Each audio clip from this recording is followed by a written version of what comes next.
제 136편. 여호와께 감사하라. 그는 선하시며 그 인자하심이 영원함이로다. 신들 중에 뛰어난 하나님께 감사하라. 그 인자하심이 영원함이로다. 주들 중에 뛰어난 주께 감사하라. 그 인자하심이 영원함이로다. 홀로 큰 기이한 일들을 행하시는 이에게 감사하라. 그 인자하심이 영원함이로다. 지혜로 하늘을 지으신 이에게 감사하라. 그 인자하심이 영원함이로다. 땅을 물 위에 펴신 이에게 감사하라. 그 인자하심이 영원함이로다. 큰 빛들을 지으신 이에게 감사하라. 그 인자하심이 영원함이로다. 해로 낮을 주관하게 하신 이에게 감사하라. 그 인자하심이 영원함이로다. 달과 별들로 밤을 주관하게 하신 이에게 감사하라. 그 인자하심이 영원함이로다. 애굽의 장자를 치신 이에게 감사하라. 그 인자하심이 영원함이로다. 이스라엘을 그들 중에서 인도하여 내신 이에게 감사하라. 그 인자하심이 영원함이로다. 강한 손과 펴신 팔로 인도하여 내신 이에게 감사하라. 그 인자하심이 영원함이로다. 홍해를 가르신 이에게 감사하라. 그 인자하심이 영원함이로다. 이스라엘을 그 가운데로 통과하게 하신 이에게 감사하라. 그 인자하심이 영원함이로다. 바로와 그의 군대를 홍해에 엎드려 뜨리신 이에게 감사하라. 그 인자하심이 영원함이로다. 그의 백성을 인도하여 광야를 통과하게 하신 이에게 감사하라. 그 인자하심이 영원함이로다. 큰 왕들을 치신 이에게 감사하라. 그 인자하심이 영원함이로다.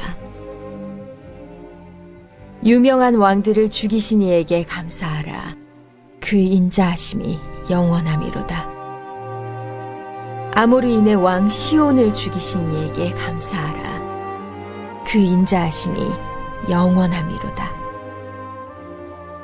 바산 왕 옥을 죽이신 이에게 감사하라.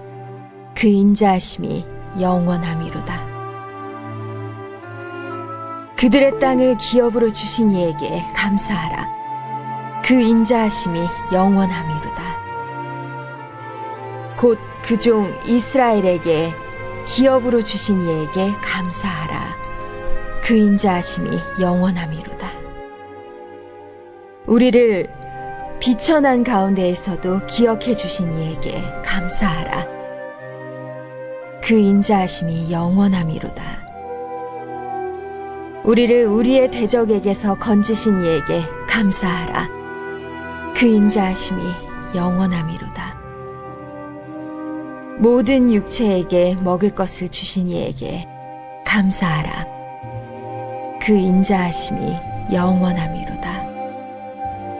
하늘의 하나님께 감사하라.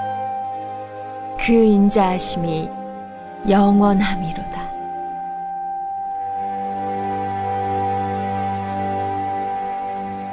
오늘 말씀 시편 136편의 말씀입니다. 오늘 본문의 말씀을 보면 처음부터 끝까지 이스라엘을 향해 여호와를 찬양하며 감사하라고 외치고 있습니다.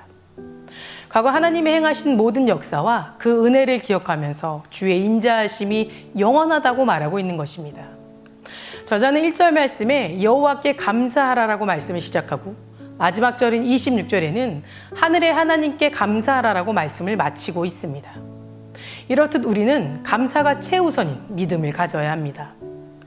저자의 고백을 여러 가지 의미로 생각해 볼 수 있지만 무엇보다 감사라는 것이 우리의 삶과 신앙에서 얼마나 중요한 것인지 생각해 보게 됩니다. 저자는 다른 절과 다르게 처음과 끝을 어떠한 이유나 근거를 제시하면서 하나님께 감사라고 말하고 있지 않습니다.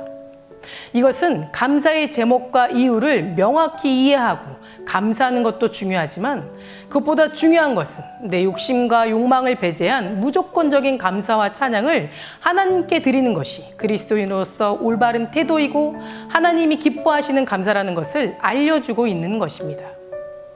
감사는 조건이 아닙니다.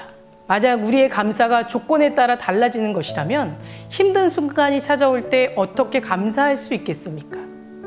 조건에 따른 감사라면 힘든 순간이 찾아왔을 때 하나님을 원망하고 불평하게 될 것입니다. 하지만 내 삶이 내 뜻과 다르더라도, 내 욕심이 채워지지 않더라도, 내 문제가 해결되지 않더라도 그럼에도 불구하고 우리가 감사할 수 있는 것은 감사는 받는 조건에 따라 드리는 것이 아니라 신실하시고 선하신 하나님을 믿고 앞으로 주실 그 은혜를 확신하면서 드리는 것이기 때문입니다. 또한 그리스도인들의 감사는 흔들림이 없고 확실한 믿음을 바탕으로 한 것이기 때문에 어떠한 순간에도 감사할 수 있고 하나님을 높일 수 있다라는 것입니다. 성도 여러분, 감사는 그 자체가 너무나도 중요한 것입니다. 지금 당장은 감사할 것이 없을지라도 감사할 조건을 만드시는 분이 하나님이십니다. 환경이 바뀌지 않고 염려와 고민이 해결되지 않더라도 그것을 바라보는 내 마음이 변화되고 불안과 고통 속에서 평안을 찾게 하시는 분이 하나님이시기 때문입니다. 우리는 하나님 한 분만으로 만족하고 감사할 수 있어야 합니다. 다니엘은 자신이 누리고 있던 총리의 자리뿐만 아니라 자신의 생명까지도 위협하는 대적들 앞에서도 그 믿음을 굽히지 않았고 하나님께 감사하고 기도했습니다. 이것이 바로 우리가 가져야 할 감사의 태도인 겁니다. 비록 지금 어려운 가운데 있다 할지라도 하나님이 능히 도우실 것을 믿고 감사하며 은혜를 베푸실 하나님으로 인해 감사할 수 있는 성숙된 자세를 가지고 있어야 된다는 것입니다. 사랑하는 성도 여러분, 조건과 상황에 따른 감사가 아니라 무조건적인, 그럼에도 불구하고 하나님께 감사할 수 있게 되기를 간절히 바랍니다. 감사로 제사를 드리는 자가 나를 영화롭게 하나니 그의 행위를 옳게 하는 자에게 내가 하나님의 구원을 보이리라. 이 시편 50장 23절의 말씀을 기억하면서 어려움과 고통의 순간에도 좌절하고 포기하지 말고 하나님께 감사하고 하나님을 찬양할 수 있는 믿음을 달라고 기도해 보시기 바랍니다. 본문 말씀에서 감사라와 동일하게 매 절마다 언급되는 말이 또 나옵니다. 바로 그 인자하심이 영원함이로다입니다. 저자는 하나님께 감사해야 할 가장 큰 이유로 그분의 영원한 인자하심을 언급하고 있는 것입니다. 이 말씀은 구약의 예배 때 제사장이 앞서 나온 내용을 선창하면 백성들이 그 말을 화답했던 말씀이었습니다. 이것은 하나님께서 각 사람에게 얼마나 좋고 인자하신 분인지 머릿속에 각인시키기 위한 행동이었습니다. 여러분 생각해 보십시오. 하나님께서 선하시고 인자하신 분이라는 사실이 우리 안에 각인된다면 하나님을 향해 원망과 불평의 소리, 또 깊은 한숨의 소리가 나올 수 있겠습니까? 이것은 우리의 삶에서도 마찬가지로 적용됩니다. 선하시고 인자하신 분을 섬긴다는 것이 우리 안에 확신하게 각인되어 있다면 어떻게 입에서 부정적이고 추한 말, 남을 욕하고 저주하는 말들이 나올 수 있겠습니까? 오히려 감사의 말, 은혜의 말, 축복의 말, 위로의 말, 힘이 되는 말들이 자연스럽게 흘러나오게 될 것입니다.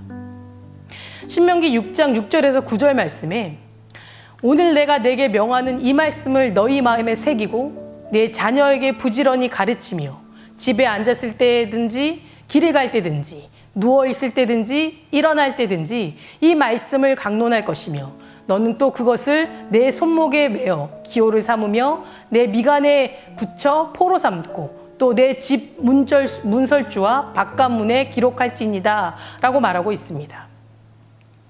이 말씀은 단지 어떤 사실을 익히고 습득하는 것이 아니라 그것이 모든 삶을 통해서 생각과 행동에 스며들고 말 속에 그대로 묻어나올 수 있도록 말씀을 각인된 그런 삶을 살아가도록 해야 한다라고 말씀하고 있는 겁니다.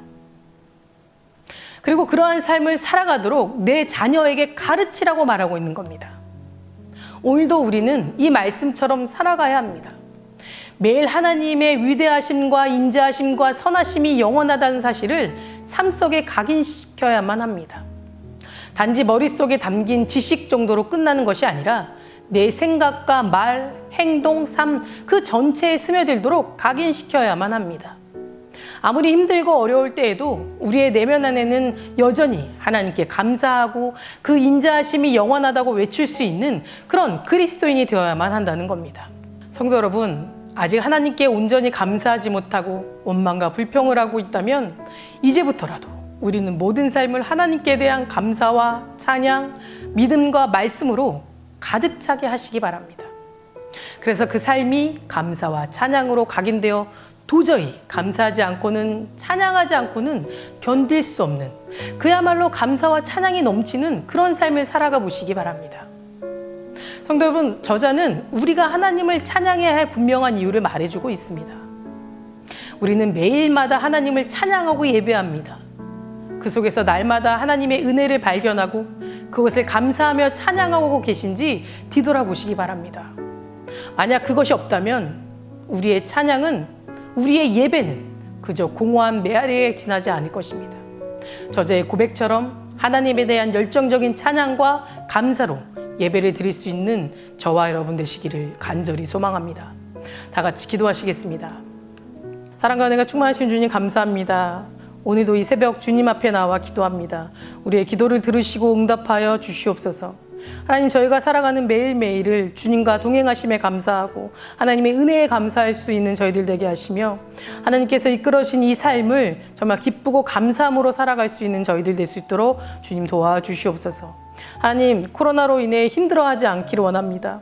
코로나로 인해 힘들어진 이 삶을 회복시켜 주실 줄 믿습니다. 하루속히 코로나가 종식될 수 있도록 도와주시고, 저희가 드리는 이 예배가 코로나로 인해 더 이상 방해되거나 막힌 일이 없도록 주님 지켜주시옵소서.